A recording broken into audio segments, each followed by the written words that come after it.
Mayong Domingo kanatong tanan mga igsoon ug welcome nining atong hamubo nga pamalandong atol nining importante kayo nga unang adlaw sa Semana Santa, ang Palm Sunday of the Lord's Passion.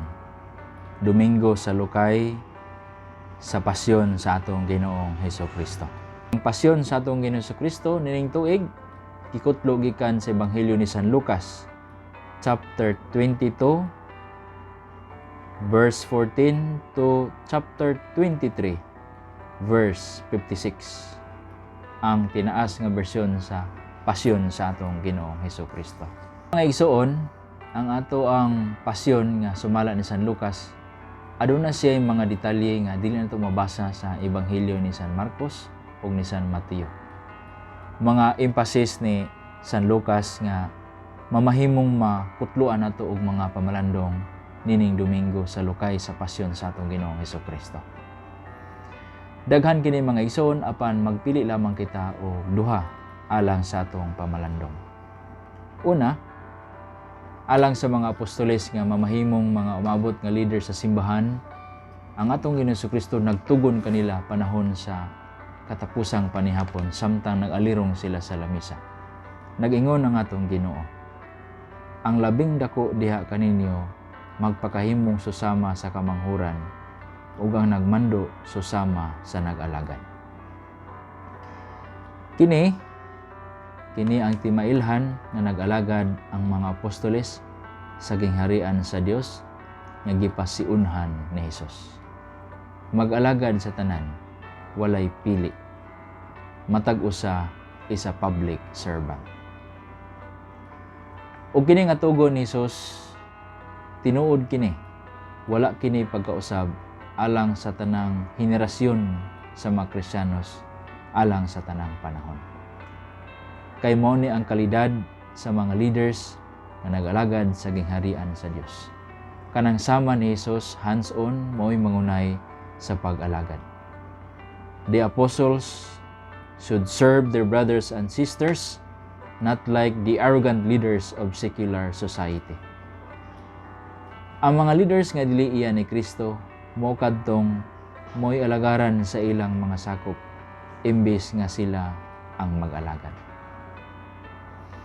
Sa atong kasinatian, ang atong kasinatian magtug-an kanato nga kung ang mga leaders sa atong simbahan maghinahinay na og kalimot ni ining mga tugon ni Hesus, kanang maparihas na siya sa mga kalibutanong pangulo nga siya na ang alagaran, magsugod na dayon kahitabo ang mga iskandalo sa simbahan. Mahitabo ang mga abuses sa nakananlaing panagway, pagpangurakot sa panudlanan, mga abuses ngadto sa mga minors o vulnerable adults, rivalries among members and leaders sa usa ka community, ug uban pang mga problema. Sa samang pagkaagi, kung ang mga magtiayon o mga ginikanan malimot na nining mga pulong ni Hesus, tugon ni Hesus, mapuno sila sa pagarbo o pangwinta sa ilahang pagkaginikanan, pagkaasawa, pagkabana. Maadto sila sa mga bisyo, sama sa sugal, pagpangabit, pagkahakog, ug uban pa. Unya, dili na sila muantos sa mga pagsulay. Dili na makasakripisyo sa kaugalingon. Dili na makasakripisyo sa mga katungod. Dili mulahutay o muingon na dayon nga mosurrender na. Biyaan na ang kapikas, biyaan na ang mga anak. Ang atong simbahan mga igsoon nagpadayon pa hangtod karon kini tungod kay naapakitay mga leaders nga naningkamot nga mag-alagad subay sa tugon sa atong Ginoong Hesukristo. Sa samang pag-agi kung ang imong pamilya intak pa hangtod karon, kana tungod kay naapay membro dinha nga nagpaubos, nagsakripisyo ug nag-alagad sa tanan sama kang Hesus. Ug kini nahimong posible tungod kay ang pamilyang Kristiyanos nga mao ang simbahan gitukod man sa pagkapangulong alagad ni Hesukristo, diya siyang pagpasakit o o kamatayon sa cross.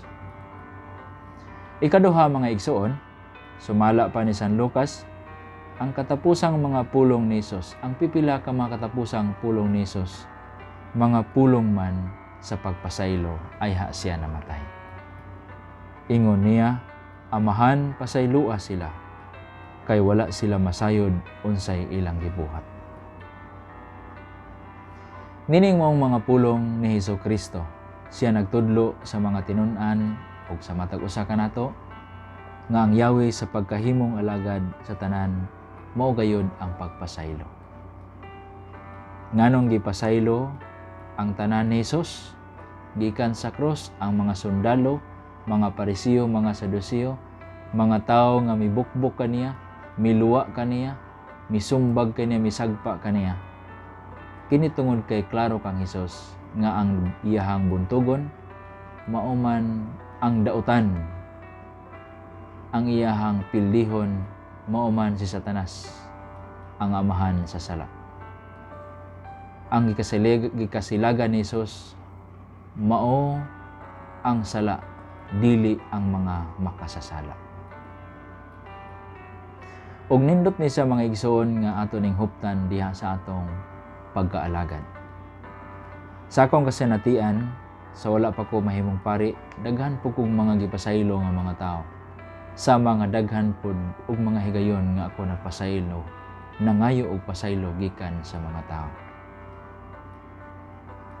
Og sa akong pagtan-aw, kung wala ko magpasaylo, ug wala pud ko mangayog pasaylo, taas gayud ang chance nga dili na ko maabtan sa pagkapari. Dili na ko maabtan, dili na ko makalahutay sa pagkaalagad alang sa tanan. Sa matag pamilya o community mga igsoon, walay makalahutay sa pag-alagad kung dili magpasaylo. Ang bana o asawa dili makapadayon sa pag-alagad sa sag-usa ug ngadto silang mga anak kung ang iyang pagpasaylo kay inihap, limited. Sa samang pagkaagi, ang mga anak, kitang mga anak, dili ta mahimong mayong alagad kung dili ta magpasaylo sa atong mga ginikanan. Our unforgiving hearts will limit our capacity to do good to people. Ang atong kasing-kasing nga dili mapasayloon, nga puno sa pagmahay-mahay, makalimit, makabalda sa ato ang paghimo og mga maayong butang ngadto sa atong isig kaingon. In the process, mahulog ta sa panultihon nga nag-ingon, we become what we hate. Akadtong dili nato ganahan atong gikaulitan, mao na hinuon ang atong gidangatan.